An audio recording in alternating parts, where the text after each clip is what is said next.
pour en venir à être en mesure de faire ce que je fais ce soir. Soit vous venez vous présenter la KIEPS, qui est avec notre nouveau logo qui démontre un peu là, qui on est.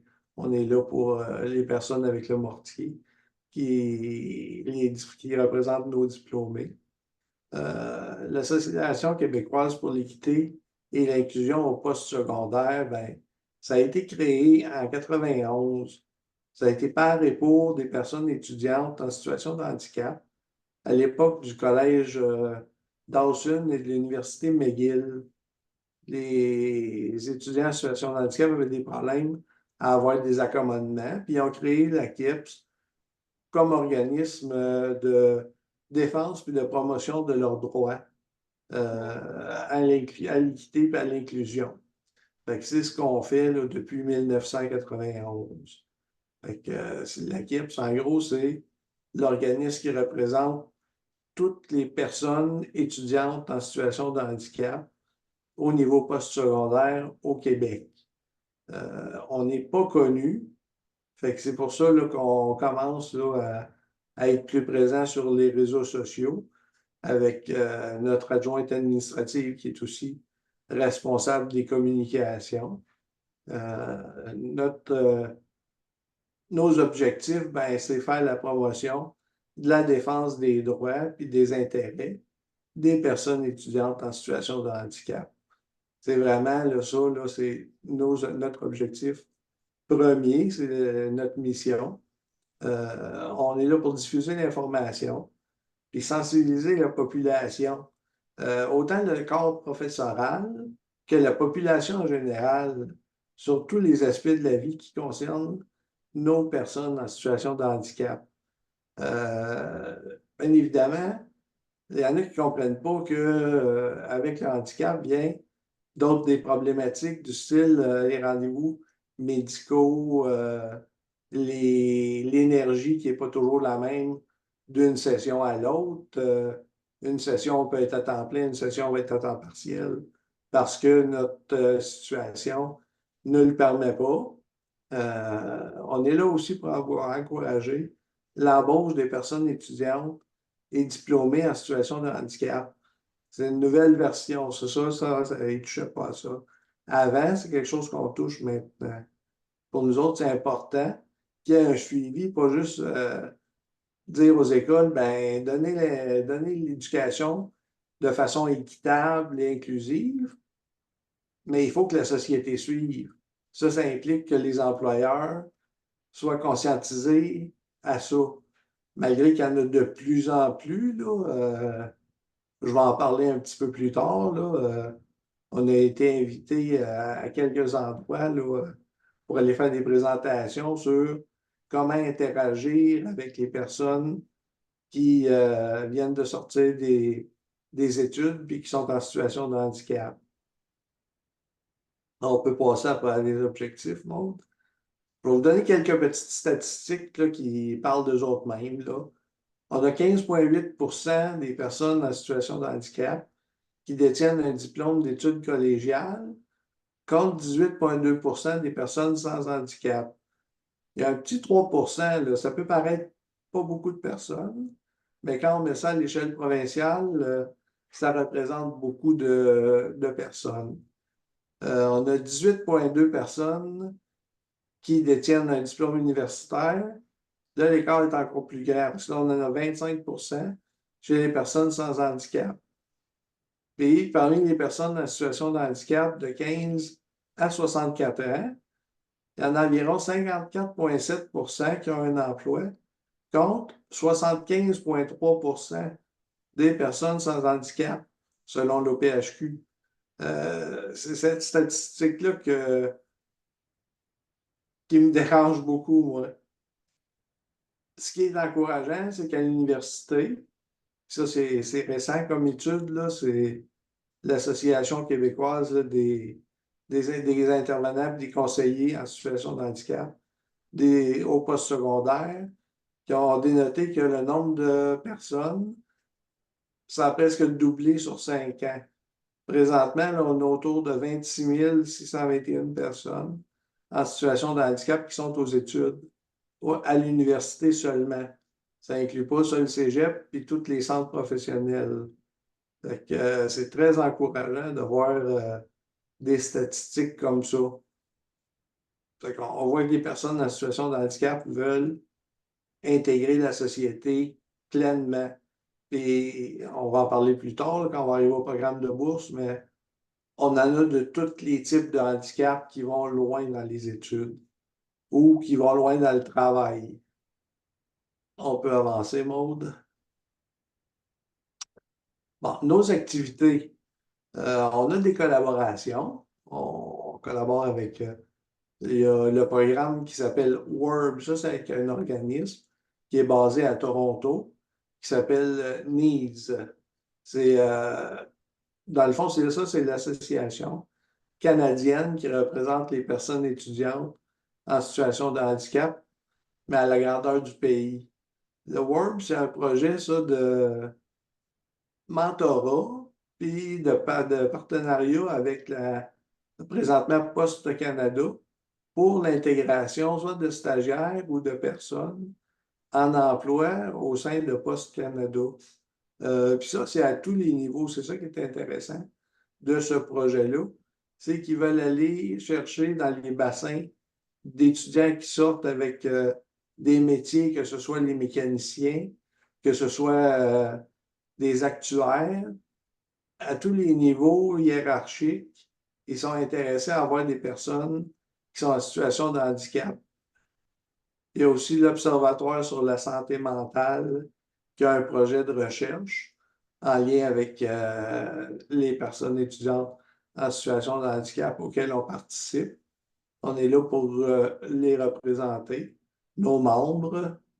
On a un projet de recherche avec l'UQAM qui nous offre des stages. L'année passée, on a eu une stagiaire qui est venue chez nous pour travailler sur les services d'accommodement, comment ils sont diffusés sur les sites web des cégeps et des universités. Si vous allez voir sur notre propre site web, on a le rapport là, préliminaire qui a été mis en ligne là, il y a 2 semaines.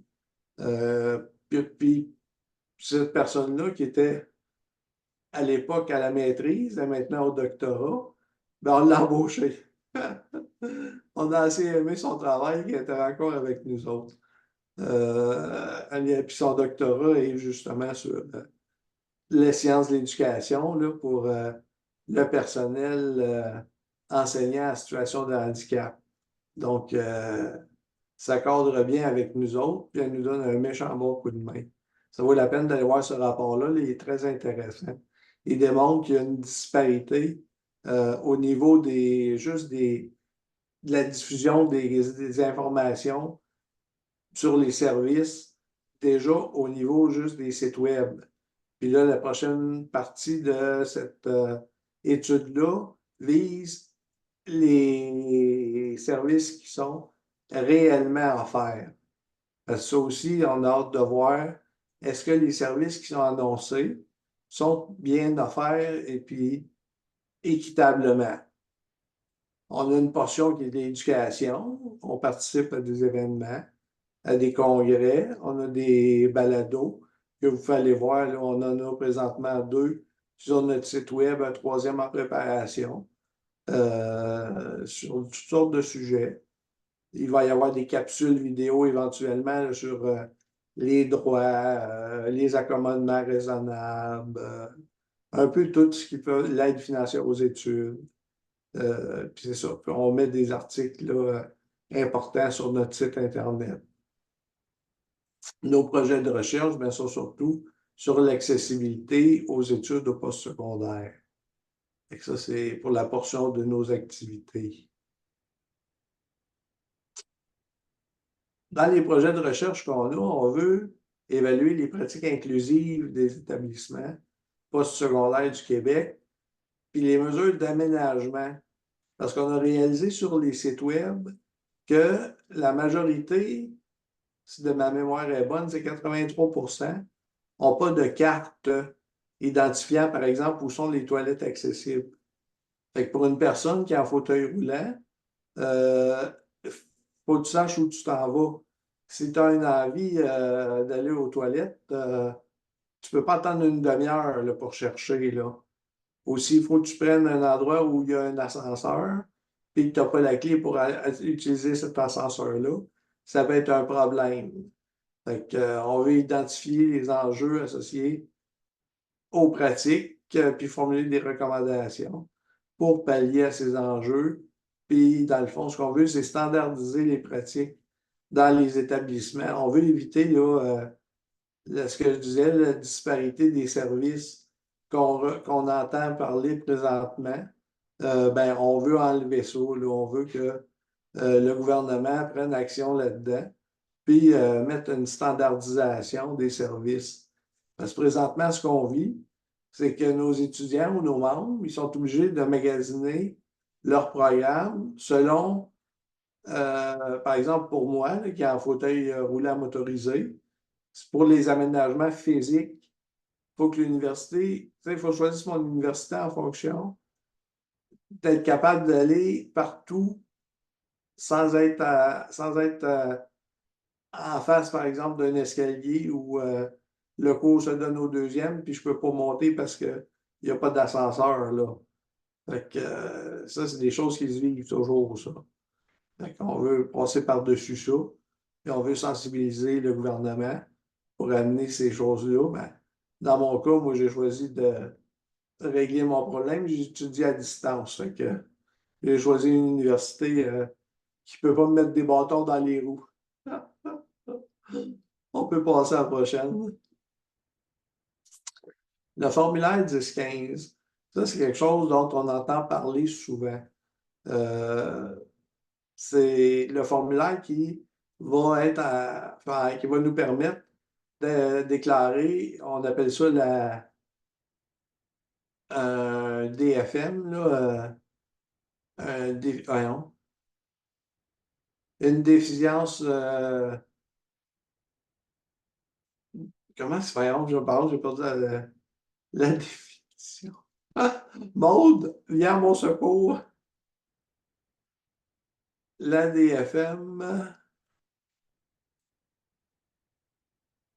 en tout cas, ce formulaire-là, le formulaire 10-15 nous permet là, de démontrer qu'on a un handicap qui perdure et qui ne va pas s'arrêter, qu'on va avoir tout au long de notre vie. Euh, il y a une discrimination qui se fait présentement au niveau des handicaps émergents surtout. Faire reconnaître une déficience motrice, c'est déficience fonctionnelle majeure, c'est ça. Voilà. On utilise tellement les abréviations qu'on les oublie. Les sacrés acronymes, là, c'est toujours ça. Fait que, la déficience fonctionnelle majeure, euh, on ne la vit pas avec un handicap comme le mien. C'est évident quand ils me voient avec mes bâtons et mon fauteuil roulant que le slide d'un char d'assaut, ils ne vont pas se poser de questions. Oui, je vais être pris là-dedans tout le temps. Mais une personne qui a un trouble du spectre de l'autisme, un trouble du déficit de l'attention, avec ou sans hyperactivité, un problème d'Asperger ou un syndrome de la Tourette, il y a plein de choses comme ça qui vont pas, qui sont difficiles à démontrer auprès de l'aide financière aux études. Fait qu'on veut essayer de faciliter le processus pour accéder à l'aide financière aux études. Le plus bel exemple, on l'a vécu il n'y a pas longtemps. Par hasard, deux personnes qui sont suivies par le même médecin avec un trouble du spectre de l'autisme font remplir le même formulaire 10-15. Les deux vont à la même école puis suivent le même programme. Un est accepté, l'autre est refusé. Il n'y a rien à comprendre là-dedans. Il a fallu aller faire de la pression sur l'école puis sur l'aide financière aux études. Euh, ouais, c'est ça, c'est étonnant. Mais c'est effectivement, c'est selon le fonctionnaire qui traite la demande. Fait que, ça s'est rendu jusqu'au protecteur du citoyen avant que ça se règle, ce dossier-là.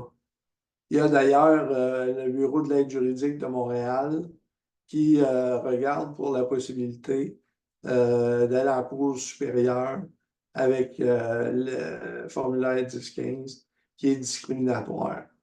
Beaucoup plus agréable. Notre programme annuel de bourse, l'année passée, c'était le 25e anniversaire. On voulait marquer le coup parce que il y a des coûts qui sont liés avec le handicap aux études.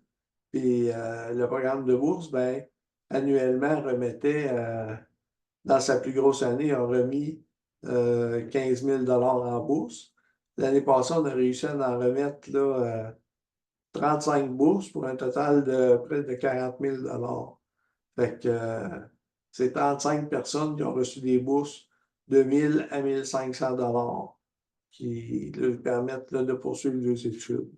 On veut les soutenir financièrement, mais au-delà, on veut les encourager puis leur montrer qu'ils sont capables. On a des généreux donateurs qui viennent d'un peu partout. Puis on souhaite qu'ils vont nous suivre encore parce que la plus grosse année, ça avait été 10 bourses. Puis on a réussi cette année d'en donner 35. Là, puis c'est ça, ce programme-là, là, ça va être sa 26e année. Ça devrait débuter autour de la fin novembre.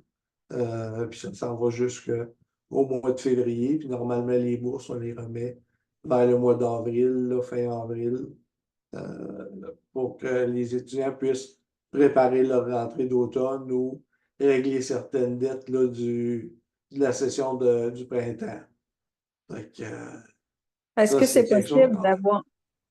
possible d'avoir une idée de comment vous sélectionnez ou c'est quoi les critères? Oui, nos critères, on est en train de les retravailler parce qu'à tous les ans, on se réévalue. Puis c'est ça. Présentement, là, tout ce qu'on nous autres, c'est pas compliqué. Ça nous prend une petite lettre de motivation, environ 600 mots maximum. Puis ça peut être un autodiagnostic ou sinon un diagnostic de la personne là, qui en a un. Parce que c'est très difficile présentement d'avoir des diagnostics. Il faut souvent payer pour aller au privé. On a des étudiants qui payent jusqu'à 2 000 à 3 000 pour le diagnostic pour être en mesure de faire transférer le bourse, ben, le prêt en bourse. Fait que c'est pas évident. Euh, Fait que notre programme, nous autres, est basé sur la simplicité. Fait qu'on demande une lettre de motivation, un CV, une preuve d'admission, puis c'est à peu près tout, là. Fait que c'est pas compliqué. On veut vraiment aider les personnes.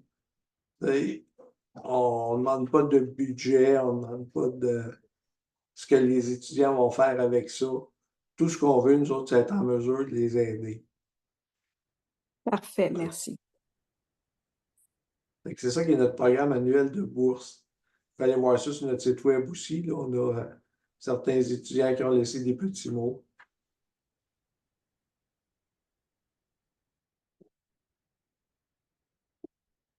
On va passer à la prochaine, monde.